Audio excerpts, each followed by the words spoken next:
बोले तुम बोल जा खुश रहो बाबू खुश रहो। कौनी हाँ हाँ कि गौरव ने छोटका भैयावा के हैं हाँ हाँ अरे जब चांद पर रहेला अरे हिटारवा लेके ना कोई हाँ रही हाँ हाँ हाँ तो आवत रही नु हाँ तो एक मुठा गेहूं के बिया दे दी हलोस अच्छा कलस के ले जा भैया वो जब बो दी हो अच्छा ए जो आइने तो देखो तो कुल खेत बोआइले बा हाँ, हाँ, तो हाँ। का कहनी कि चौकीए पर माटी डाल के बो दी हनी हाँ 70-80 क्विंटल हो गइल बा।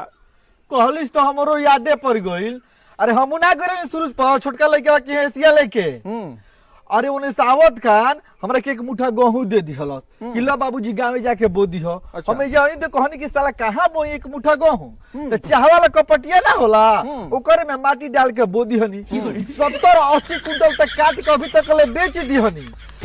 अभी 70-80 कुंटल से बेसिए होई जान जो मेहरारू खिसियाई लिया कहते कि आफत के लेके जाई आ तकू होता न बड़कू लइका के ना कहले कि जाई मोनी से सुकर प उ मसूरी के बिया देले रहला एक मुठा। हमार मदान लागल बा सुन रे सुअर का बच्चा मदान लागल बा अरे झूठा साला हरे ज्यादा